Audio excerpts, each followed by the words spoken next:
Hello, listeners, and welcome back to Moms After Dark.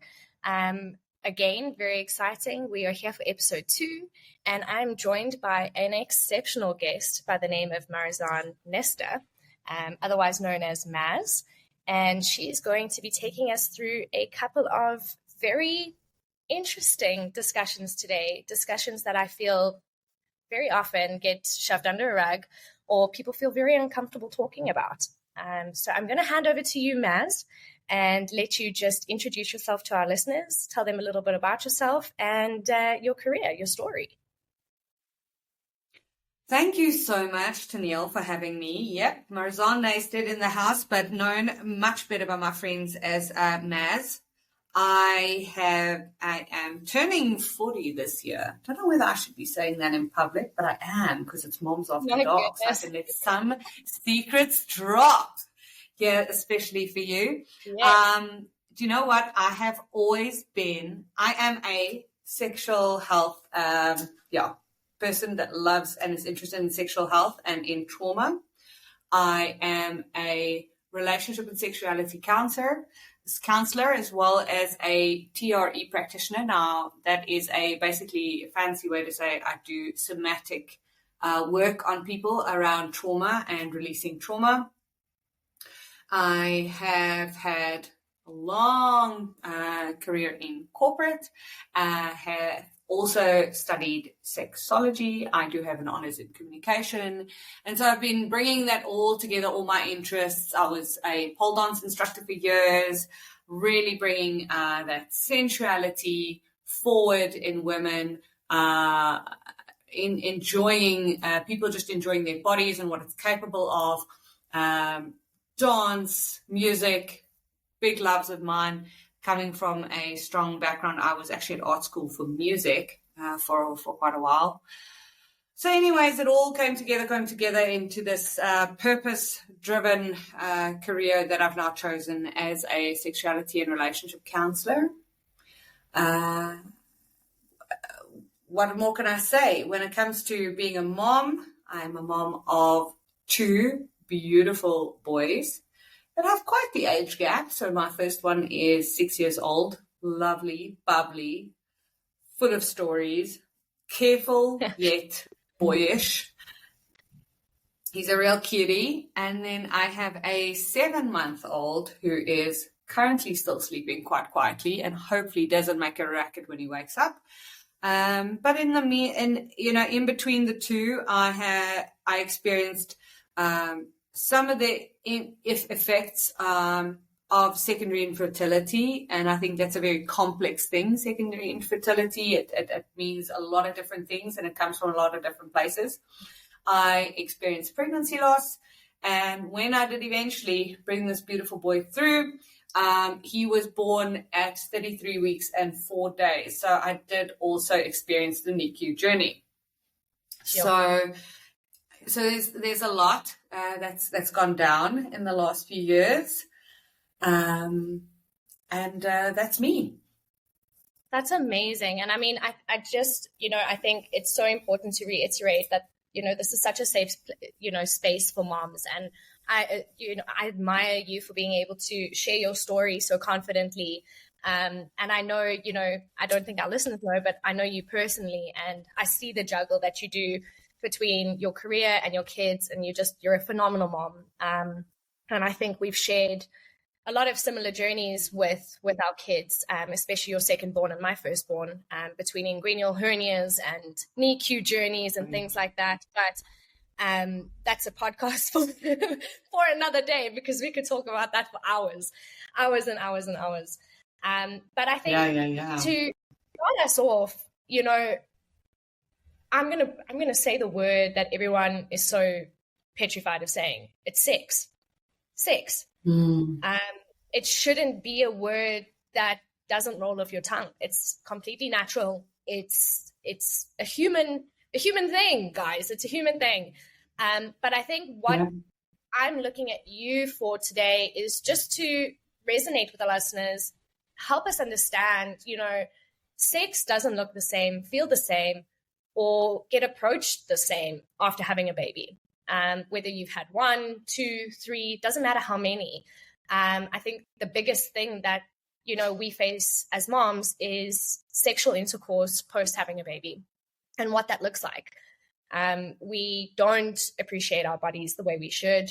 There's probably a lot of particular trauma, which you can talk about, and things that, our spouses potentially do to make us feel unloved or unwanted or sexually unattractive.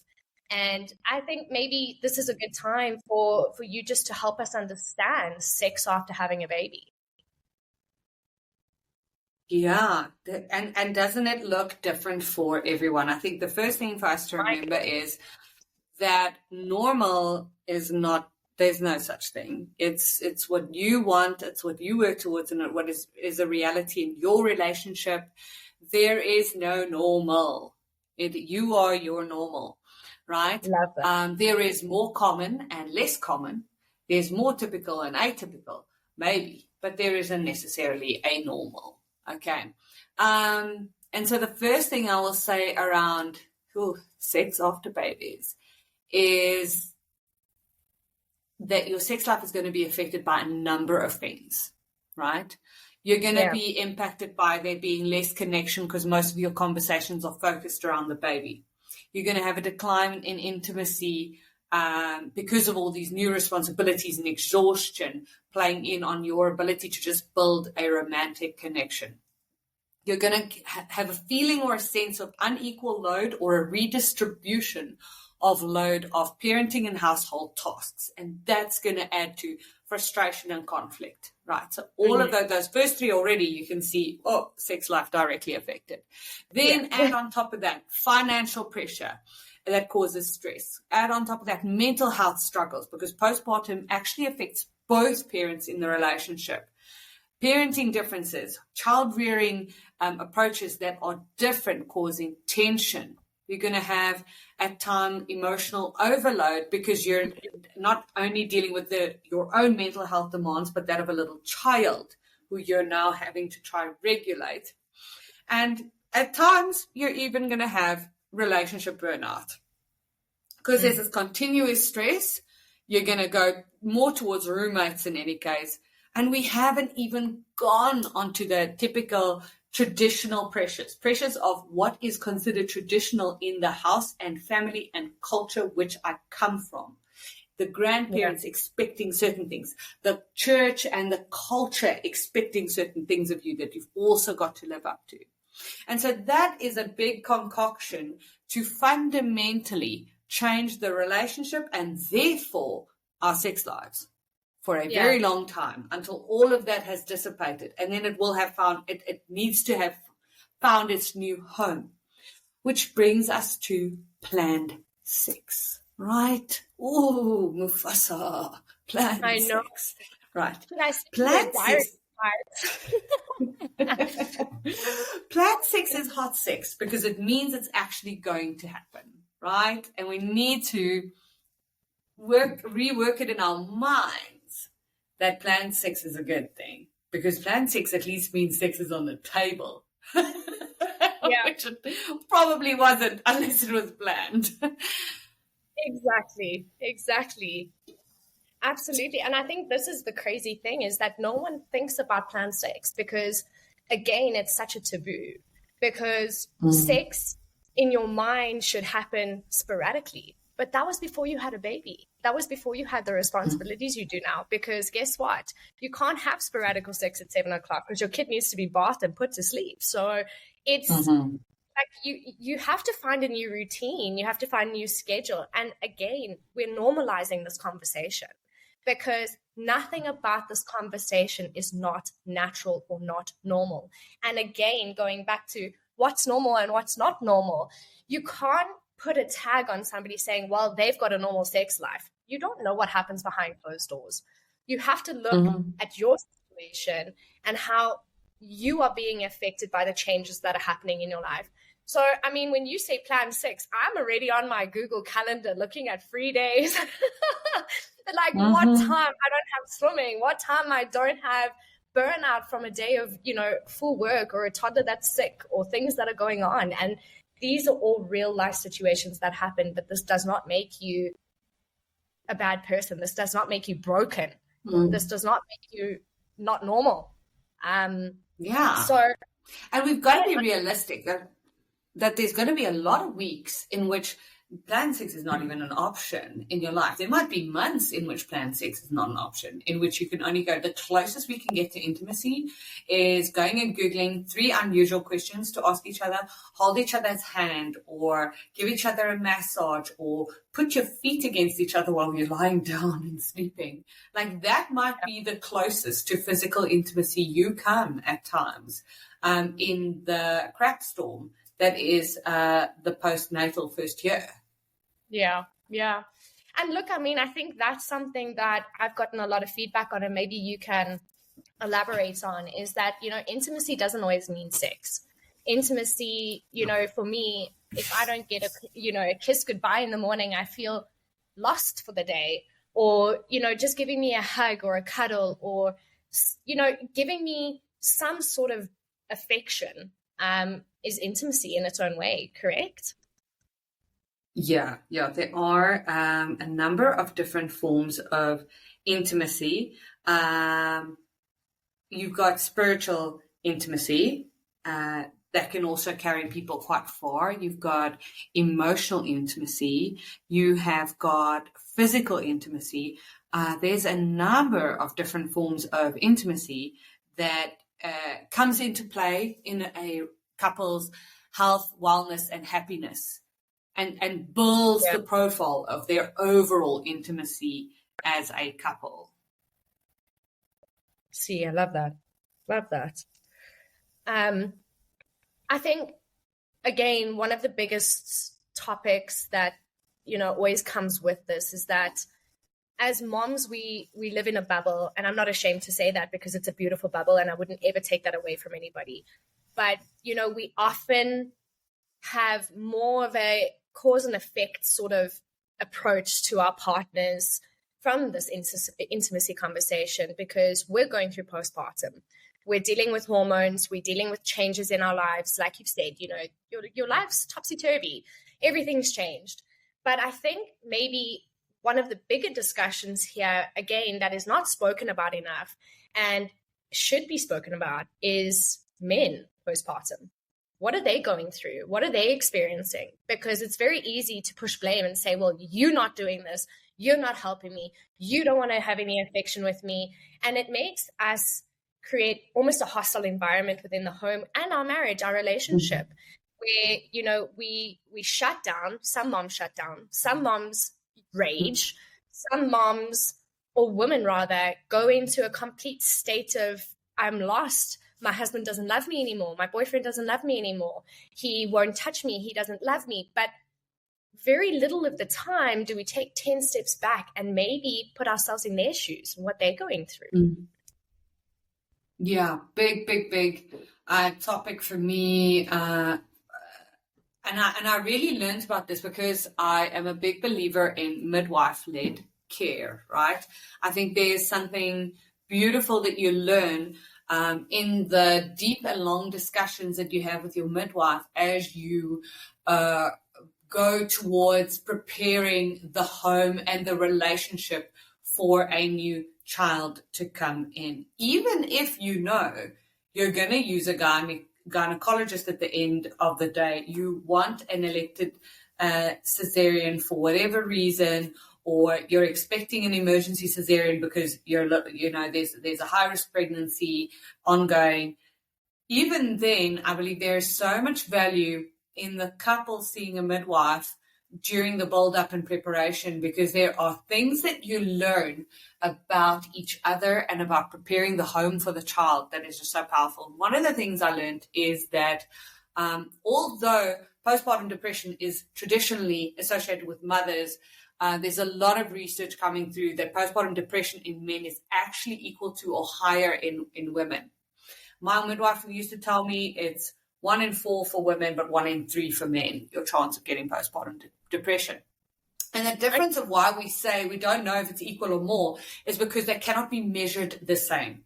You cannot use the same diagnostic criteria, because how the depression is showing up in men and how the depression is showing up in women is different, right? So where women may have symptoms of sadness or tearfulness or emotional withdrawing or experiencing it in that way, we may see a man get a lot more angry, a lot more irritable rather than sad, see more risk-taking behavior, reckless driving or substance use or gambling. We might see workaholism, so avoiding home responsibility or avoiding the home. We might see emotional numbing. We might see shutting down. We could see physical things like headaches, backaches, digestive issues, muscle tension come through. And so you've got to be screening for different symptoms in a way, because if you start screening for those symptoms, you're going to see that postpartum depression in men actually has quite a big jump and surpasses that of women. That's absolutely insane. And so, I mean, we've all got our own theories about why that would be, and what could cause that or make it show up differently. And that's a discussion on its own. But what is really concerning and something to consider is that men are more likely to suffer in silence, and men are more likely to take time before they seek help, if at all.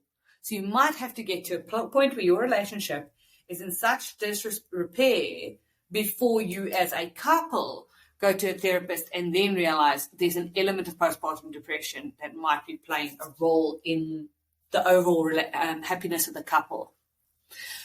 Okay, so there's a lot of pressure on men to be strong. Mm-hmm. Yeah, I know it's also it's scary for moms and women in the relationship because not all men are approachable to have these discussions.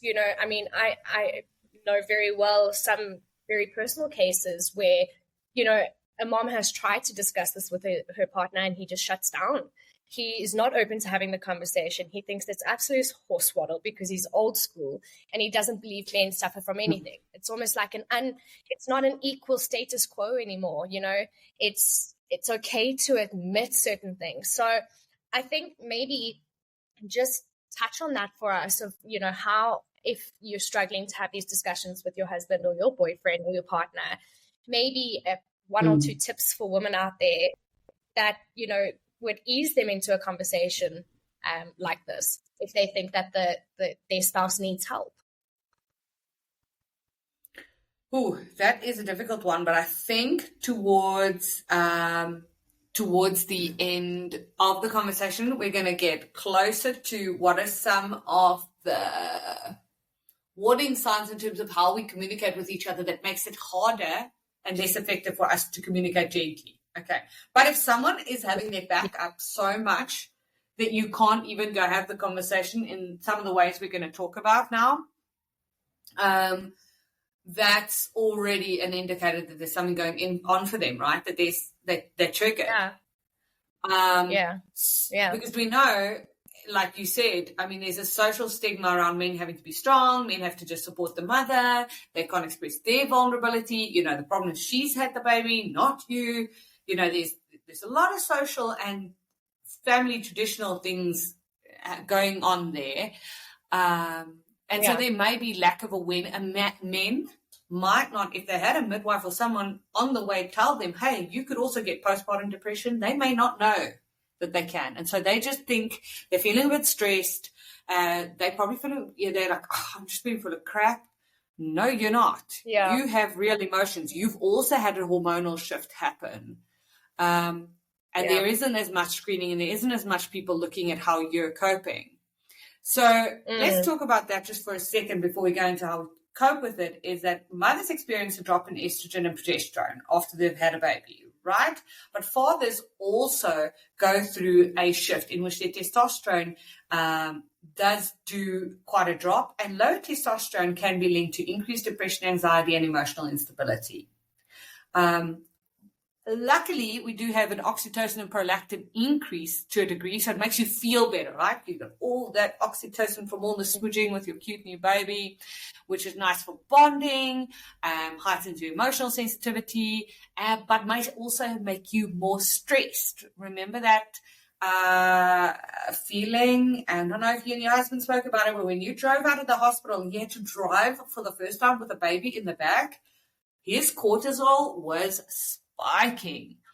Because it was really stressful realizing that I now hold any mistake I make is now holding this little baby as well. And this little baby is a part of me also that's outside of my body. So it's a very stressful thing for them as well.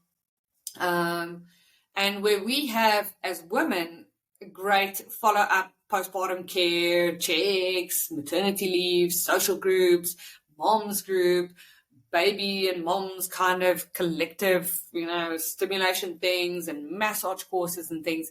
Fathers, they just have to return to work quickly. They've got to be isolated in their feelings because there's not necessarily another dude that's just had a baby at work.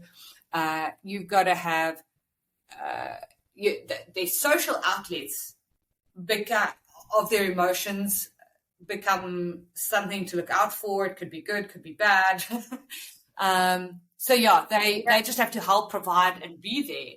And again, I'm speaking in a very heterosexual, from that context. We've got to consider that obviously there's going to be a whole spectrum of different scenarios of the relationships in which people have babies. And it's not necessarily that it has to be a mom and a dad.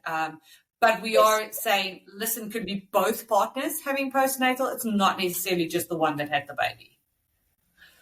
And now, leading on to that, it's so interesting because as a trauma counselor, what is your take on the fact that, I realized that after having my emergency C-section, my poor husband was rushed into things. He didn't know whether he was coming or going, but I have had this conversation with him now almost 2 years afterwards, and he is still dealing with severe trauma of watching all of this unfold. No one had prepared us for it. No one could tell him this is what it's going to be like. This is how you prepare. It was sort of rushed on us. And because of the way our C-section happened, they normally put that blind up and try and make it as, as graceful as what they can. But because it was such a rush to get my son out, that thing fell down. Adam, that poor man, he watched the whole thing happen. And I think there's also a lack of discussion around the fact that men also have trauma watching births, whether it's natural births, C-section births, water births, unexpected births. We can label them all, but birth as a whole, I don't think men get enough credit for the fact that they've also just experienced a trauma. We've experienced it through our body because our body's just done something incredible. We're experiencing it in all sorts of ways, but we always talk about us. We always talk about the person doing the act, where I think what's not spoken about enough is that men have trauma from birthing too. Yeah, definitely. Seeing your wife cut open under emergency circumstances, which you had, not under just planned, which already is like, you have to prepare yourself. You're going to see her be cut open, etc., etc. But the fact that it's sudden and that they're feeling helpless at that time heightens the trauma that they're feeling. And it's just a complete helplessness. And it's also that it's a deep fear. Around, what if something happens to her? Can I do this alone? Is she going to be okay? Is my baby going to be okay? Am I going to be okay? I'm not allowed to touch anything. God, everyone's telling me, I also feel like a bit of imposter in the room in which my baby's being born, which hospitals often don't do. They make not only the dad, even the mom at times, like, hold your hand, put your hands on the stirrups, put your hands here, do this, do that. You're feeling like a bit of an imposter at your own freaking birth. Okay, so everybody's getting some trauma. You get some trauma. 100% putting it out for free. Yeah. And so definitely everyone gets it. Everyone needs to give it attention afterwards. You cannot just shut it down. You've got to give it some attention because it happened. Well, this is why, we look back on some of the conversation we've had thus far, and it's really enlightening and nice to see that, we are in a position to give men credit where credit's due. And it's the most masculine background sounds ever happening there I by know, you. By the way, so as you're talking about men, it's like this helicopter coming over. I feel like they know something I don't. That's the lowest helicopter I think I've ever had experience in my life. But they're watching me. But I think it's really nice to touch on those things. And I know from personal experience that I've been able to have this conversation with my husband, and he has taken a long time to open up about it. But that trauma of helplessness, being rushed into something, this vulnerability of not knowing what's next, took a massive toll on also how his postpartum journey went with me, because he was so petrified of touching things or doing things. He might do them wrong, or he sort of isolated himself. Cortisol. I only see that now 2 years down the line. I couldn't see it in the moment because I'm also in a moment of trauma. I'm also dealing with so much. But it's important to know that sometimes the reason your husband's or boyfriend or your partner or whoever it is behaving in a certain manner is you need to almost do a tick box exercise, and say, what are they experiencing? Could it be X, Y, and Z? I speak to the listeners, take from this podcast some crucial elements that maybe write them down and see if you resonate with them, that your husband could potentially be just dealing with things. There's nothing personal. It's not personal, girl. It's like he's also just having to take time and space to deal with his situation. Yeah. But I think, trauma again is such a big conversation that we don't, in my perspective, and I mean, you can call me out on this one. That's what the space is for. But trauma it comes in so many different forms and variations. And to say you don't have trauma, honey, I can guarantee you probably do. So my best advice is seek help, even if it is something trivial in your mind, or it's trivial because that's what you've been told it is by others. Don't let it bubble. Don't let it fester. Go see someone. And I'm, again, speaking to my listeners, go see Maz. This is what she does. It's release that, because it's so freeing, and it's so nice to be acknowledged that you're not crazy, you're not cuckoo, you're not losing your mind. These are all natural things that are happening in your body or in your mind, and that there are people like Maz in the world for a reason. We're not living in 1932 anymore, where back it up, sister, get over it and move on. And one day on your deathbed, you'll tell your kids how how much you resent them because they caused you so much stress and trauma. Like, deal with it now. But I think to, almost wrap up in a way, or to conclude, is you are incredibly good at postpartum tips for couples. You are there to hold people's hands. So I think this is now just an open floor for you to give us some advice, give us some tips, let us know your perspective on things, and where you would go from here. Right. So, I mean, we've just come through this period of complete overwhelm. We've had a new child. There might be elements where our hormones are having strong reactions. We are operating on almost no sleep, and we're both working longer than we would, right? Because the dad's working during the day, or the partner that's gone back to work is working during the day. Sometimes the partner that's had the baby is trying to work during the day for parts as well, and through the night it's just the shambles. So everyone's on their last wire of patience. Now, what I really take, who would I turn to at a time like this? I would turn to John Gottman, because he's just one of my favorite writers when it comes to relationship challenges and managing certain things in relationships. And he has also written a book about the reality of postpartum. And I took from there about, 7 key things that partners need to do postpartum to help protect their intimacy, to reduce conflict, and to foster emotional connection while navigating the stresses of parenthood. So firstly, we want to strengthen the friendship. Okay, we do become extremely focused on the baby. Yes, we do. And there's a lot of oxytocin, and it's a beautiful, magical moment. But we can tend to neglect our own bond. And so there is this emphasis from Gottman to continue to nurture fondness and admiration of each other. And this could be really small. This might be small gestures of appreciation. This might be reminiscing on positive memories, looking through photos of things that made you happy or that you bonded together. And another form of intimacy, which is experiential intimacy, which is looking at your memories together. And finding those little efforts to sustain emotional closeness, right? So first, strengthen the friendship. Then turn towards each other instead of away. Okay. Stress, sleep deprivation, and exhaustion can cause you to withdraw and to lean away from each other, to lean into yourself, just trying to cope. But we need to try counter that by reacting to each other's bids for connection, affection, and connection. Okay, even if it's small things. And this is where you really need to be attentive to your partner, because someone could be doing the smallest bid for connection, which isn't even as big as making you tea. It's in a conversation saying something small that shows you that person is still trying to engage with you. They're not trying to engage away from you.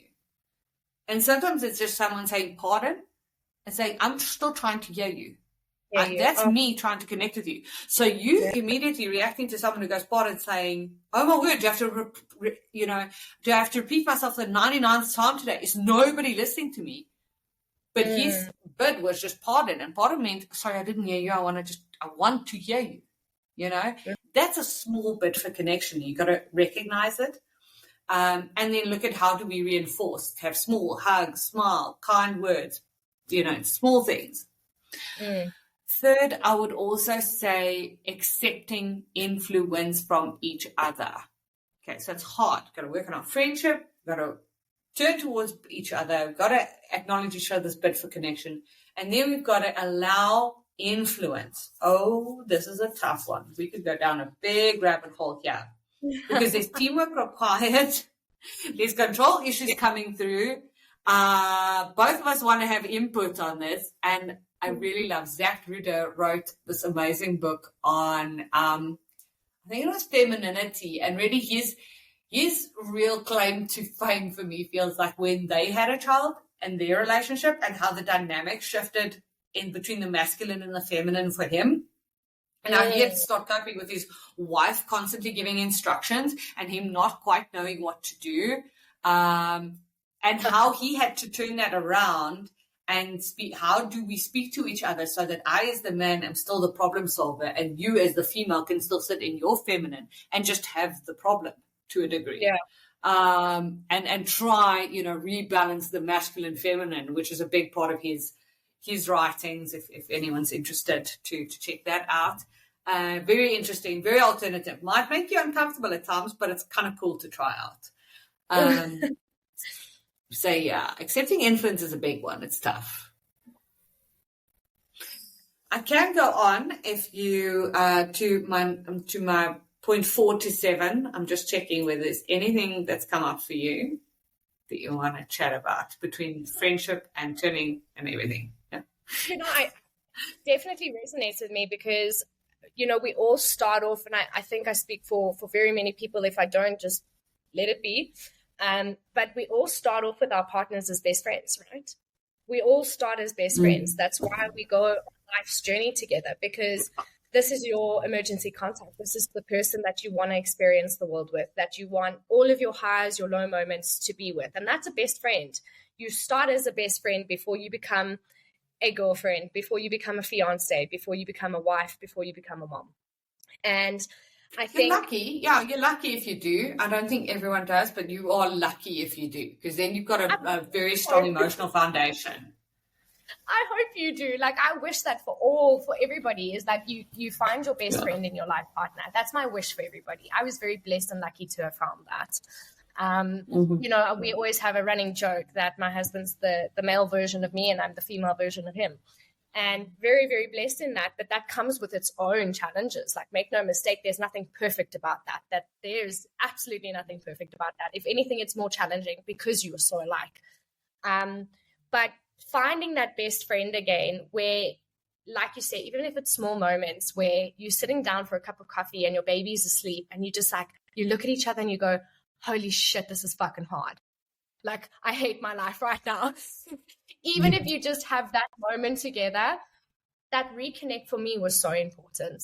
And then your influence, like, I mean, I want to just praise that, because that's a top tip for me. That has been probably one of the hardest struggles for me, because I have a certain parenting style that I have in mind. I believe that I'm doing the majority of the work, so my parenting style should completely overhaul anyone else's parenting style, including my partner's. And that challenge, I think that top tip for me is the most important one. I resonate with it personally because it's very different for everyone, but finding a balance, striking a balance of also allowing open conversation. You know, my husband's not saying this to challenge me because he thinks I'm a shit mom. He's maybe seeing something that I'm not, and there's a different perspective. And being able to allow that into your bubble that you're living in, I think is so hard. It's been the most challenging thing for me because I naturally shut it down. I'm like, well, I do 99.9% of the work, so you have no say. And that's the wrong way. That's not the right way, because it also put myself in his shoes. He doesn't feel heard. He doesn't feel understood. He doesn't feel valued. He doesn't feel like he's... And if he is dealing with trauma, if he is dealing with his own emotions, I'm adding to that. I'm not taking away from it. And that, again, leads to friendship. Your friendship's going to crumble if you are not able to have that balance. Yeah, so that it is a tricky one. Accepting influence from each other, I think I have to listen. Yeah, that myself, I have to read that some extra when it comes to John's stuff. It's really worth looking at John Gottman's work on accepting influence from each other, and how to do it and how not to do it. It's really helpful and cool. I'd say also then at point number 4, developing a shared sense of purpose. Of course, you have a shared sense of purpose. You have parenting to do, but it's more than that. It is how we parent. It's the things we heal in ourselves so that they don't go to the next generation. It's which family values do we want to include and exclude. It's which roles do we want to show the child. Goodness. Yeah, that's really tough. You triggered me. Tell me. I don't know. I resonate with that so much. I mean, in my first episode, I say, like, my husband comes from this put together, strict, these are the rules, this is how it's done. I come from such a dysfunctional fucking family that it's like, just keep the little shit alive. Like, you know, and it's just the shared responsibilities of now looking at that from, you know, 2 year down the line perspective. Is there's so much of me that I call dysfunctional, but I want in my child's life because it's tradition, it's structure, it's something that made my childhood beautiful. But then there's also elements of where I thought I would be gung-ho to say, yes, we need this strict approach or that strict approach from my husband's side. And I'm like, no, that's not healthy. That's not good for a child's development. So it's completely switched, but it's a trigger point for me because, again, you underestimate yourself. And the further along you get in your child's life, the more they teach you. And the more you, again, adjust and pivot and change. And it's just that for me is that sharing responsibility or traditions. That's a whole different conversation. Well, let me climb into the bath with you. We need to discuss our expectations as parents, as from things like family traditions, our vision of how home life should be, our vision of what holidays should look like, because aligning on these helps to reduce misunderstandings. If we're going to live on assumptions, we're going to have more tension. We're going to have more misunderstandings. We're going to have more, but you knew I come from this. Why did you not? You know what I mean? As opposed to going, okay, let's align. you think we should do this for this holiday, I think we should do that. How do we get to something that makes everyone happy, or at least makes me happy, because then everyone's happy. No, I'm joking. But so that's, it's important conversations to have. Happy wife, happy life. But it is important, and it's hard, and we've got to understand also that there are different times for different things. I love the saying, you can have everything you want as long as you don't all want it at the same time, right? So there is going to be a time in that boy's life for structure, for certain things. It might not be today, it might not be tomorrow, but the time is going to come when there's nothing more valuable for him than a certain structure or strictness, and where it is going to serve him to have learned certain manners or certain this or certain that, whatever it is that are these little tension points for parents. But you got to have enough flexibility. You don't always see it with your first. By your second, you see, oh, no, there's a timeline. And at some point, he's going to be all about mom. And the next moment, he's going to be all about dad. And that's okay. There's going to be enough. You know, you can have everything you want, just not all at the same time. So there will be a time for both people's strengths to come through. There isn't just one way. There isn't just one right. It's the merger of the two that made the baby, and it's the merger of the two that will help guide him and shape him. I think it's so important there as well, just to highlight the fact, you know, there's always going to be influence in those decisions, whether it's from grandparents or friends or whatever it is. There's always going to be influence on how that looks or what that looks like. And I have personally learned just to breathe through it. If you don't agree with it, you don't have to attack the situation as it's happening. You don't have to talk about the topic as it's happening. You can sit with it, resonate with it, digest it, and then bring it up at a later stage saying what you liked and what you didn't like. And that's worked wonders for me, instead of always having my natural personality is I'm a very confrontational, but not in an aggressive, ugly way, but I'm confrontational when I don't agree with something, because I've lived that life. You know, coming from a survivor's life, I've lived a very confrontational, if I don't like it, I have to tell you now that I don't like it. And having a child has taught me that's not the right approach, and you're never going to win with that approach. So sit with it, let it resonate, dissect it however you want to, and then approach it again. Yep. I hear you. Then creating rituals of connection, right? So we've spoken about we need to have, you know, it would be great if we had this perfect world, like perfect spiritual intimacy, emotional intimacy, physical intimacy, financial intimacy, experiential intimacy, intellectual intimacy. Look at us, so intimate. But in reality, we are lucky if we have even two of those that we actually have in common with the person we ended up marrying, and then building the rest as we go along the relationship. And then there comes this breakdown of our time, and it is called the baby's time, and we love it. It's filled with oxytocin. It's filled with love. It's filled with kisses. But now we've got to create some rituals of connection ourselves, because we get so lost in feeding the baby, changing the baby, soothing the baby, looking after the kid. So how do we do little daily check-ins, a short cuddle before bed, weekly coffee date, even if it is just in the backyard while the baby's asleep or in between crying fits. So we need to at least create 5 minutes each day to reinforce our intimacy. At least somewhere there needs to be 5 minutes. Some people might be going, only 5 minutes. Other people will go 5 minutes a day. So again, there's no normal, but aim for 5 minutes a day to reinforce your intimacy as a couple in whichever shape or form that is. I would also say under my number 6 that I got inspiration from, it's all John Gottman inspiration, was to manage conflict constructively and looking at how do we prevent relationship erosion, right? It's so, a couple is so, their relationship is so delicate in the years in which their children are young. It is a very delicate time. It's the time to prevent erosion. It is the time to look after each other carefully. It is not the time to not be aware that it is a glass ball we're dealing with now.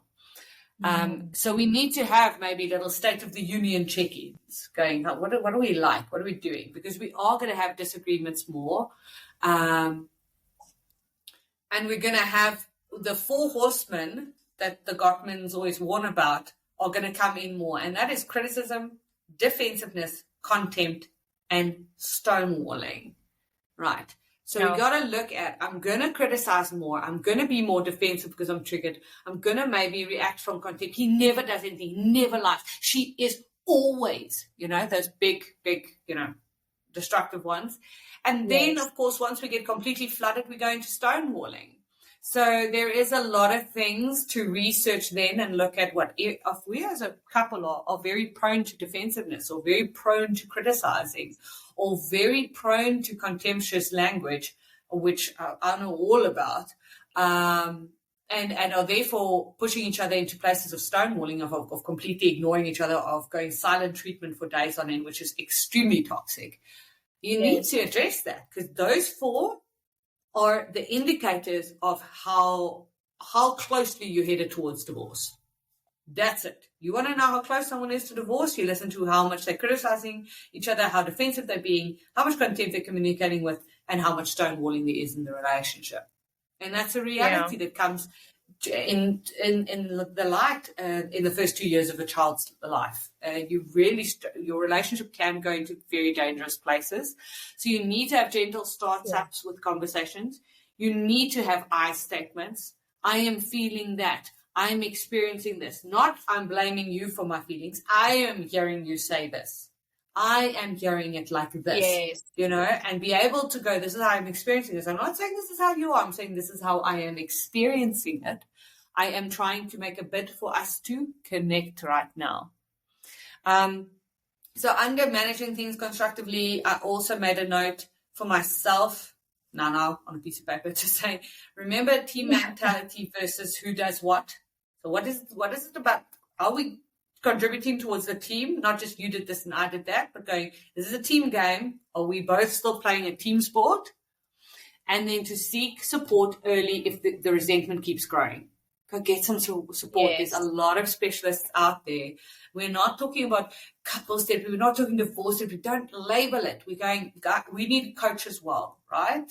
All of us need coaches. I'm a big fan of coaching. I'm a believer in coaching. The moment I started studying, what did I get? A coach. In every year that I've been in corporate, what did I have? A coach. I never have gone without a coach because I need someone who I can go ask, hey, help me handle this better. I'm saying it like this. It seems to be landing like that. How do I say this better? For example, what can I do what can I do to change? Yeah. How do I need to come to the party to help, this situation? So it's coaching. I think that might be an easier way to approach or to mentally digest going into therapy or seeking therapies or ways of coping with things or way to express things. Experiment with it. Yeah. Last but not least, I would say maintain your intimacy and affection. And remember, within maintain intimacy and affection, we're saying be each other's emotional support and help each other reduce stress instead of add to stress. Try be each other's stress reduction and go, how can I and have a conversation to say, listen, it doesn't help. We just cause each other extra stress. How do we go into a team mentality to see how we reduce each other's stress? Because we're going to have stress. We're adults now. We've got real responsibilities. We've got a child. We've got sleepless nights. We've got lots of work. We are going to be stressed. What are the ways we're going to help reduce each other's stress, be each other's friend, and emotionally support each other through this? Sure. Yeah, it's important because I don't think anyone sees it that way. So touching on your 7 points I think it's given our listeners a lot to think about and a lot to reflect on. So it's, I love them. I definitely know I've written down a couple for myself. Look, it's really hard work. And there's no such thing as saying, oh, well, you know what, that doesn't work for me, because you got to go, but are you working for it? Are you doing the work that'll help you get to certain things working for you? That won't work for you unless you do the work. And that's the same with things like someone saying, well, how am I supposed to reduce his stress? He's like this. Okay, have a conversation. How can you help each other manage stress better? Because parenthood is a profound transition. My midwife used to say, this child is called change, because there is no doubt that this child will bring change. And so couples who prioritize the relationship and embrace the changes, they are going to thrive more. And we need to see how we stay emotionally connected and manage stress together and continue building our friendships. It's hard work, but y'all can do it. Well, I mean, I'm a little bit floored by our conversation in such a good way. It's been very educational for me. And I hope it has been for our listeners too. I do believe we're coming up to wrap our episode. So I just want to give the floor to you again, Maz. If any of the listeners would like to get hold of you or get in touch with you or discuss, a couple of things that we have today in more detail, how can our listeners reach you? So the easiest way is to go to my website, www.lovecounsel.co.za. That's LOVECOUNSEL.co.za. Counseling as in I counsel you, not counsel as in the counsel of. And that's probably the easiest spelling, because spelling my name is a little bit of a, they'll get a feel for the name spelling there, especially that surname. Naested doesn't come across often. And then they can go towards, look at my Instagram, which is Marizanne _Naested_counseling. Same on Facebook. But all of my website will lead them to all these things. I do practice in Johannesburg. At the moment, I can definitely accommodate sessions in Bryanston. I am trying my darndest to work on something around Parkhurst Rosebank as well. I'm just busy closing that up currently still as we stand here today, which if you listen to this in the future, reach out. I may have figured this out.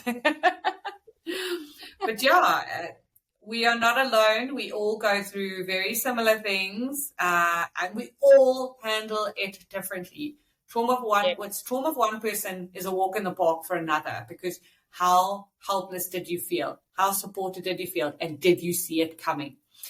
So be kind to yourself, have grace with others, because you cannot expect one person to experience something the same as another.